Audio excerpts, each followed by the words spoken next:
Welcome to the wonderful world of wine, exploring all things wine with you. We are your hosts, Kim Simone and Mark Lindsay, and we will be talking about trends and current topics in the wine world. You can find us on Facebook at The Wonderful World of Wine.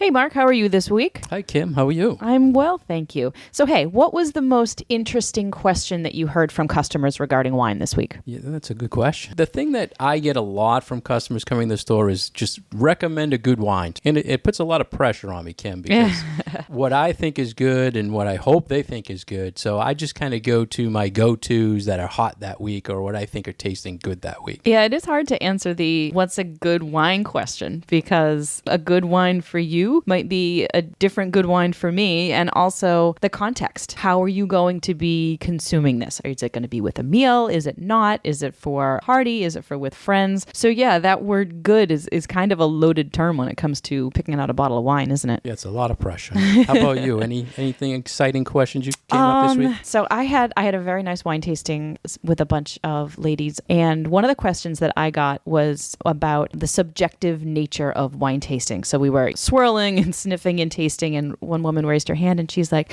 well, isn't this all just depending on what you like and what you smell, and isn't this really subjective? And I'm like, yes, it absolutely is, which is why I'm not telling you what you should be smelling in your glass or what you should think about this particular wine. Make up your own mind. So I thought that was the question that sort of stuck in my mind this week. So did you swirl and spill like I did when we did an event with you?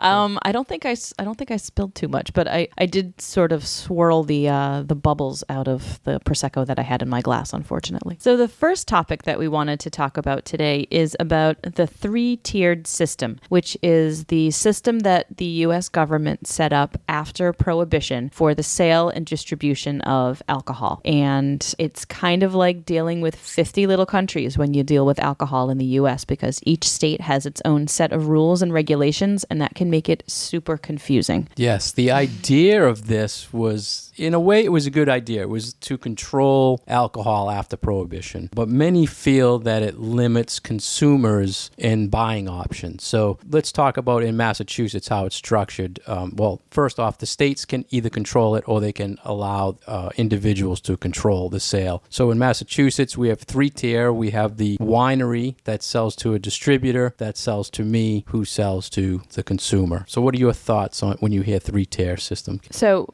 first of all, it's an interesting concept for consumers to wrap their brains around. And I think that a lot of people don't understand how it is structured. So it can be frustrating, I think, for consumers, because especially if you're on the internet and you are looking up a particular wine, or you had something at a restaurant and you really like it and you're trying to then purchase another bottle of it. If you go online and you search for it, you may come up with the name of the distributor who distributes it in the state of Massachusetts. But as the consumer, you can't buy directly through them. You have to go through a store. So it adds, I think, a level of complexity to the consumer. And it's not necessarily the most consumer-friendly way of setting up the sales system in the state. So on the one hand, I think that it's good for being able to get wines into the state, but it's not necessarily consumer-friendly. Yeah, there's over 9,000 wineries now in the United States, and making about 120, I think, thousand different wines each year. So not every distributor in Massachusetts carries all these wines. So if you, like you're saying, Kim, if you see a wine on a wine list and you like it, and there's no distributor that's bringing it into the state, you cannot buy it in a store. And that's frustrating for people, I think. But it gives a lot of power to those distributors, because they are the ones who say yay or nay to carrying a particular brand. And if they decide to pass on a really good wine for whatever reason, maybe it's a really small winery, and maybe there just isn't the manpower behind that winery to get it sold. If they pass on it and the next distributor passes on it and the next distributor passes on it, then it's really hard for that winery to gain traction in a particular state. And Massachusetts is a state that sells sells a lot of wine. I don't remember what the number is. I think we might be like the 7th or 8th biggest market in the U.S. So yeah, we sell a lot of wine here in Massachusetts. Yeah, it's up there. And this was a blog, Reverse Wine Snob, and there are many blogs where people are very consumer friendly, saying this has to go away. Consumers we should be able to buy it anywhere we want, anything we want. And when you think about the power that the distributor has, who I buy from, if you bring a product to them, Kim, if you were a winery, you brought that product to the distributor and said, we want you to sell this, they look at that and they are very powerful with the big guys who are producing wine. So they need a lot of space and a lot of marketing to support them. So if you were only making 5,000 cases, your portion in that warehouse would be lost. Mm-hmm. So it's not of value to them to bring it in. Right. And I've been on this side of the business. I worked for a distributor for 3.5 or so years. And it is interesting to see where the emphasis is placed and the dollars behind certain brands and the things that you're expected to go out and sell. And then sometimes that little guy does get lost, and it's not necessarily fair to that winery. And I also don't necessarily think that it's fair to the consumer themselves, because there might be these hidden gems out there that we really want to get in front of people, but it's a little bit harder to. You brought up these different wine blogs that are trying to be consumer focused and consumer friendly. And a lot of the time, the pushback that you see against that and against being pro-consumer is sort of these scare tactics of like, oh, if we had more of an open market for wine, then there would be more alcohol abuse and there would be more drunk driving and all of these sort of scary things that additional access to alcohol is put out there. So you kind of have to look at both sides of it. It's like, all right, so what would be the problem about getting rid of the 3-tiered system versus what are the benefits of having it? I was thinking about the control states like New Hampshire. Now, New Hampshire deals directly with the wineries. I'm thinking that a smaller producer has less of a chance in a state-controlled system than a 3-tier system. Well, it almost seems like for the state ones, it's like you have one distributor, right? It's not like you have 30 or 40 or 50 distributors that are in the state of Massachusetts. So at least you have a shot in Massachusetts with one of the distributors, whereas in New Hampshire, they have to stock your product in one big warehouse and distribute it to many stores, so it'd be much harder. So I would think these people should start looking at the control states system needs to go away to give them more of a chance. That's interesting. But I'm very biased as a store owner. Right. So you've got your foot in that other tier. We're talking about the wineries and we're talking about the consumers and we're talking about the distributors, and you're that other tier of it. Yeah. That's why we talk a lot about different wines and exploring wines, because we love to find the small guys who get into the system, that it's a great product that people should know about, that's not getting lost in the sea of the mass marketed wines. And that's what's happening is these distributors are big marketing dollars are promoting to sell all those pallets that are in their warehouse. So, and this is a different topic, I feel like, altogether than the idea of direct shipping. So then there's this idea that maybe you can buy wine directly from a winery in California and have it shipped to you. And that, I think, is helpful to you if there is, in fact, one of those wines that is not distributed in the state and you want to buy it. But otherwise, yeah, like you said, we really want to find out those little ones and those really good quality things that maybe the public doesn't really have much awareness of, because they're good quality, but they're a little bit smaller and they're not these big brands. Yeah, the shipping part was a whole different consumer movement that felt you should be able to get a wine shipped from anywhere, and that has gone away. So as long as the state gets their money from the winery to ship it in, there's no problem with that. So the consumers really won on that point, but I think the distributors fought that hard to not lose that business. I agree. But I think the takeaway here is for consumers to know is that there are these different levels, and that you can't go directly to a distributor to do your buying. You still need to have that relationship with a store or a restaurant in order for you to be able to purchase those bottles that you want to have. You've been listening to The Wonderful World of Wine. We are your hosts, Kim Simone and Mark Lindsay, exploring all things wine with you. If you would like to get more information about Kim, please go to her website at vinitaswineworks.com. And if you'd like to get more information about myself, please go to franklinliquors.com. Our next topic is from businessinsider.com, and we're going to discuss why hangovers get worse with age. Kim, can you relate to this? I don't know. know. I probably get one or two pretty good ones a year, but for someone who honestly drinks alcohol for a living, it's one of those things that you just kind of have to deal with. But I don't necessarily know if mine have gotten worse with age or if I just know how to drink a little bit smarter these days and so therefore don't get as many. Yeah, it is a learning experience, right?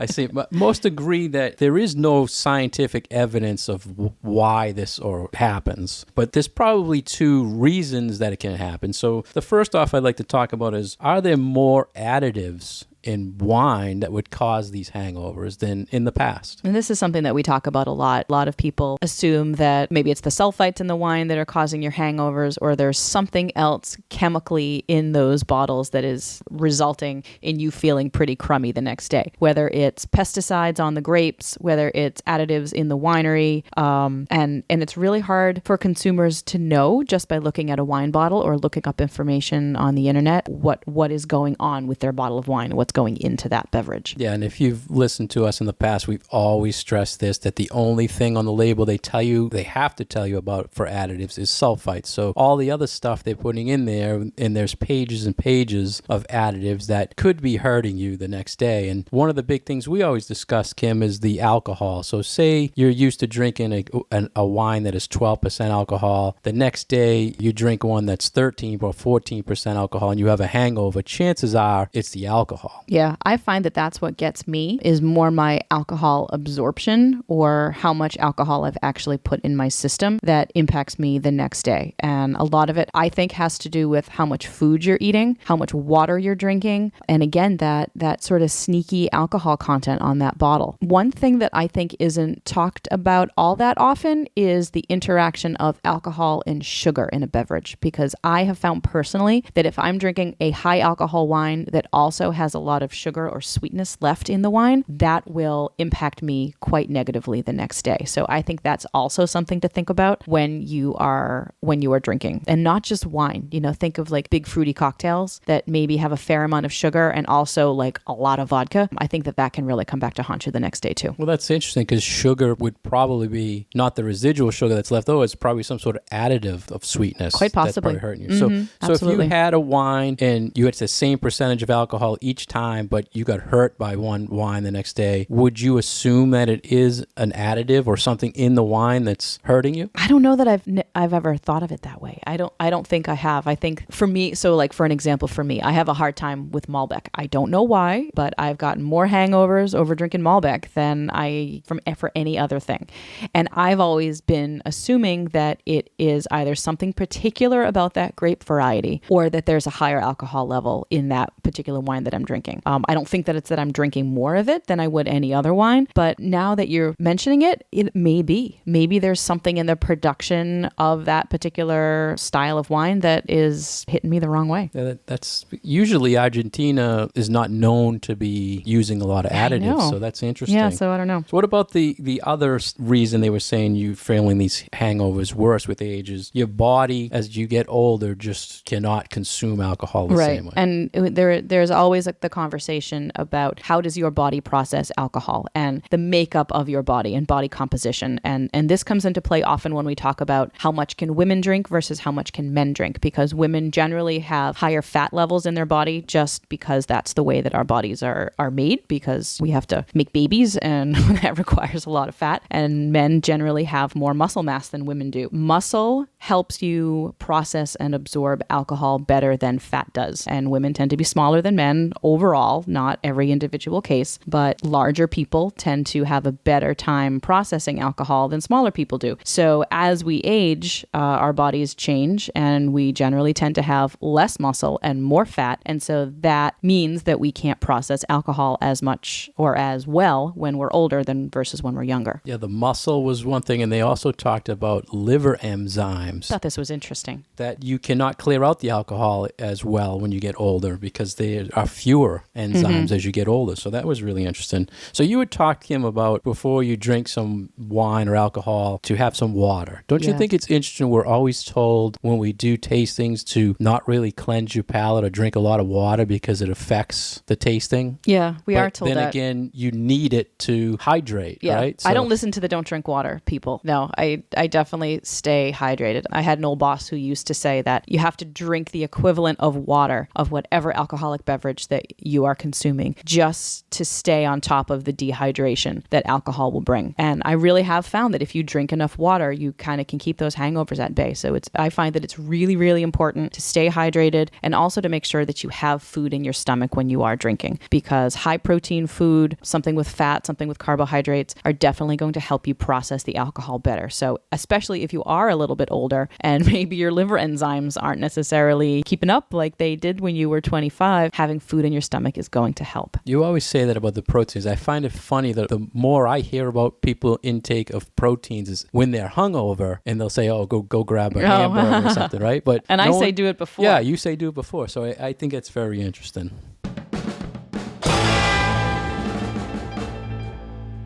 Welcome back to the wonderful world of wine. We are your hosts, Mark and Kim. You can find us online at franklinliquors.com and vinitaswineworks.com. So, hey, Mark, how do you define quality in a wine, you personally? Yeah, we fight about this a lot. We do, I know. To me, it's all about something that's tasting well, that's at a good price point, that I feel has a story behind it, that's very low production. So it's a lot, I guess. That is a lot. So does the flavor of the wine come into play for you? Oh, yeah, it has to taste well. I mean, what do you think when you define it? I don't necessarily put that whole backstory of it into it, that you like that the wine has a story and that there's a person attached to it and that almost like the wine has a personality. For me, it's more about the quality of the wine itself and balance.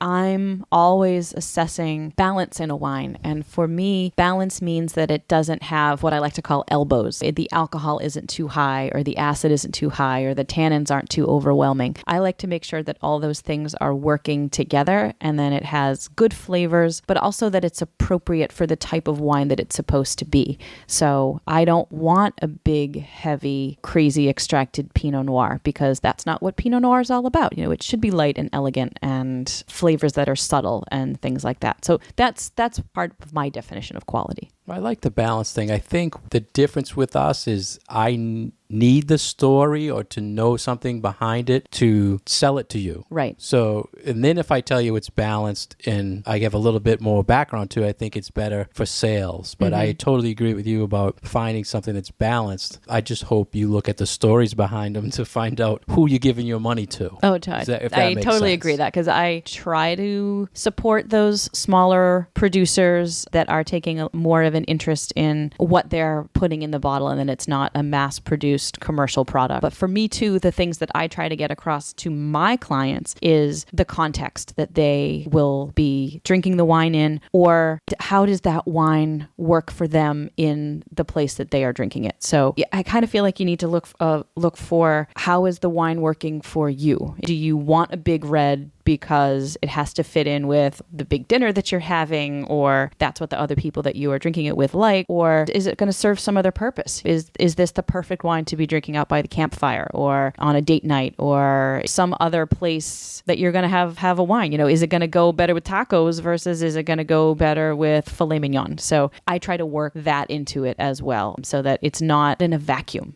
I feel like different wines are good in different places. So why are we talking about quality of wine? We saw a blog by Jamie Good, and he was talking about his thoughts on wine quality and how there are factors that can change your mind on what you think is good quality. It was very interesting. One of the things was how you are serving a wine. So say you like a rosé. Kim, I know you're a big rosé fan. It's a hot day. You're drinking a rosé, but you're drinking it warm. Then you would think the quality of the wine is bad. But if you drink it at the proper temperature and it's cold, then the quality goes up. Right. So you can't necessarily say the quality of that wine is bad, but the temperature affects that quality. And I think this comes back to context. If you're drinking it in a place that it might not necessarily work so well for you, or maybe with food that isn't working so great with the wine, then your perception of the quality of the wine is going to go down. Yeah, food was a big one. They used the same example in this article that if you pair a wine with the wrong food, then you might think the wine is horrible quality, but it's just because it didn't match or the food might have overpowered it, doesn't necessarily mean it's a bad wine or a bad quality wine. Right. And I loved this concept that he brought up of, is the wine quality a reflection of what the wine is supposed to be? And I think this kind of comes back to my comment about Pinot Noir. Some people just really love big, powerful reds. And so when they are shown a Pinot Noir, they might think that it's too light, or they might use terms like, oh, it's watery or it's thin. That doesn't mean that it's a bad wine. It just means it's not a good Cabernet, because it's not a Cabernet. It's a Pinot Noir. Different things are different for different people. It's like looking at athletes. You know, you could have a world-class tennis player and a world-class football player, and they're built very differently because they play different sports. And that's how I like to think about different wines. So you could have a big, powerful Chardonnay versus a very light Muscadet. They might be very different from each other, but they are still good quality for what they are supposed to be. Now I see when you asked me the question in the beginning of this, that's a perfect example of how we differ in what we think is good quality, but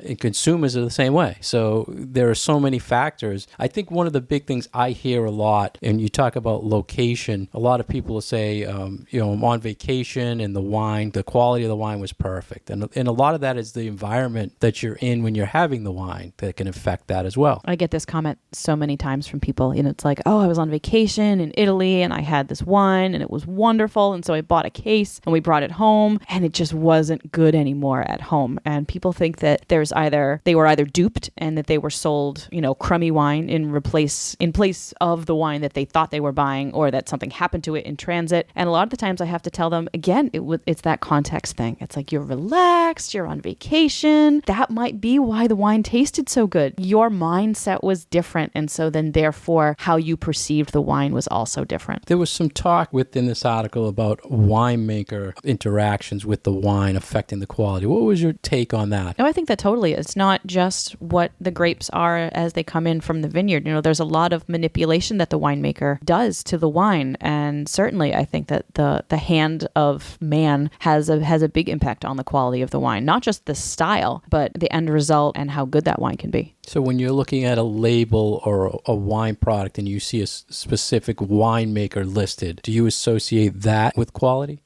Only to the extent that if they know enough about who the winemaker is and they're putting it on the bottle, then generally it is one of those more kind of carefully made wines. But sometimes it's more of a marketing ploy. So that doesn't necessarily carry as much weight for me as some other things. Yeah, I do see that lately a lot as a marketing thing. They'll say, so-and-so consults with this wine, or this winemaker talks to this guy what to do with his wine. And I don't feel, to me, that's a real selling point of the wine. I think it's more of an indication of maybe what the style is than it is about the quality of it. So there are a lot of winemaking consultants that kind of travel the world and then bring with them a particular style of winemaking. So then wherever they go, the winemakers will then make wines I don't want to say to appeal to that particular person, but they're following that person's, the person's opinions, that person's rules for winemaking. And so then you end up with a little bit more of a similar style following this traveling winemaker around. So that's more where I would look for the impact of that person and not necessarily on the quality. What about the importer? Like, I know a lot of times you talk about this, Kim, when you're looking at an imported wine and you find something you like, you check out who's importing it, and you kind of follow them. This is the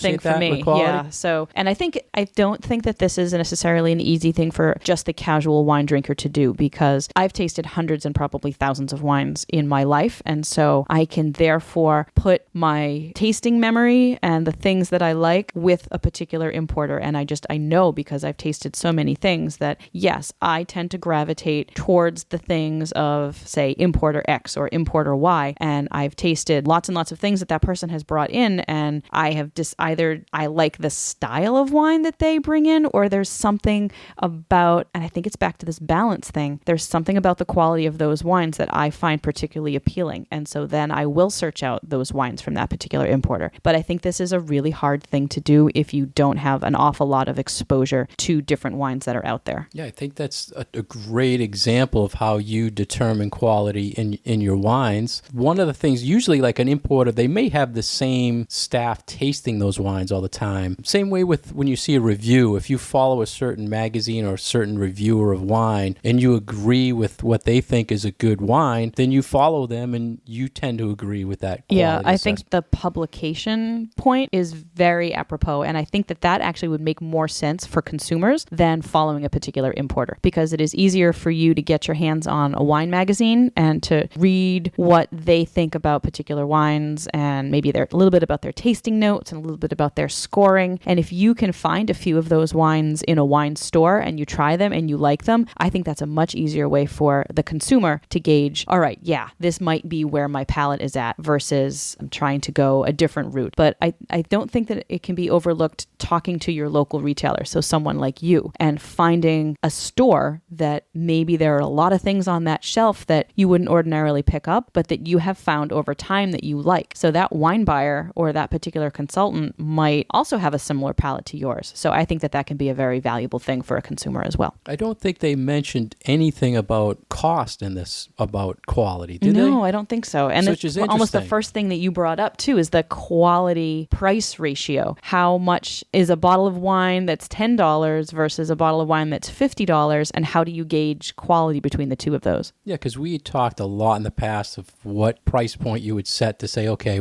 it must be good quality if it's above this price point. So to find a value priced bottle that tastes like a higher end bottle is always the goal for me. Mm-hmm. So you don't relate this to a price point, would you feel? I think a little bit less. I think, again, like you just said, if you find that $9 bottle of wine that you feel has good quality to it, then yeah, that's something that I think is a standout. But I feel like, all right, if there's an $8 bottle of wine that's just kind of meh versus a $15 wine that gives me a wow, then I'm certainly going to say that, all right, the quality is so much better for that $15 bottle. So do you think our listeners go into a store and they see a bottle that's $10, they automatically are thinking, oh, it's not good quality? No, I don't think so. no. I think people are looking for value, and I think people are looking for things that are going to taste good. And you do need to weigh the price. Is a $20 bottle have the expectation of being twice as good as a $10 bottle? I don't think so. So I think everybody is different, and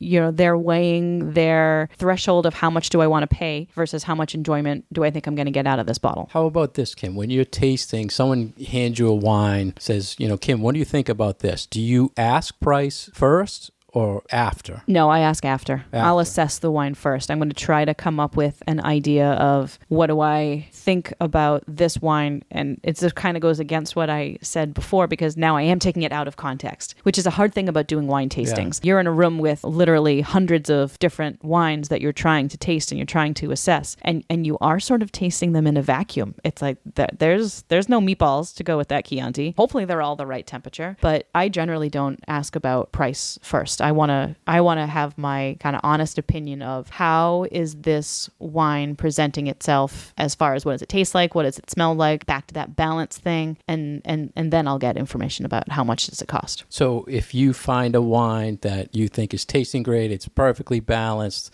and then they say to you it's a $50 bottle, do you automatically say, yeah, I figured that? Or do you say, if they said it was a $10 bottle, would you say, wow, great, I think I would do both of those things. Yeah. So both ways. So if it's like really a standout and they say, oh yeah, it's $50, I'm like, yeah, okay, that's kind of what I was expecting for this. But then if they were to say, it's $12.99, like, whoa, wow, that's a steal. Yeah, I think unfortunately a lot of people base everything on the price points, and I don't feel that's a good assessment thing for quality. Well, it's interesting because there has been some research that if someone knows how much a wine costs beforehand, they will generally give it a higher score. There's almost like this anticipation in there that because somebody is charging more money for the wine, it automatically has to be better quality. And it's those little things that really do impact people. And the labels on the bottle do the same thing. People think that it's going to be a better quality wine if more marketing thought has gone into what the bottle should look like and what the label is going to look like. So there are all these little things that do impact people's idea of what makes a quality wine. It's funny you said that about the labels, because I just had this happen recently. I was tasting a wine, and just by the looking at the package, I was thinking it was in a certain price point, like 10 to 15 max. And it ended up being a $40 bottle. And I could not, the wine was good, but I could not, based on the packaging, think the quality was worth $40. Right. And, people do buy with their eyes. Consumers are very, very in tune with what something looks like, whether it's packaging or whether it's what your vegetables look like on the grocery store shelf. And I myself have done the same thing. It's like I'll taste a wine and be like, yeah, I like the wine, but there's no way that I'm selling this bottle because I really hate the packaging. Thank you for listening to The Wonderful World of Wine. We've been your hosts, Mark Lindsay and Kim Simone. And if you want to find out more about what we do and links to these articles, please visit us on Facebook at The Wonderful World of Wine.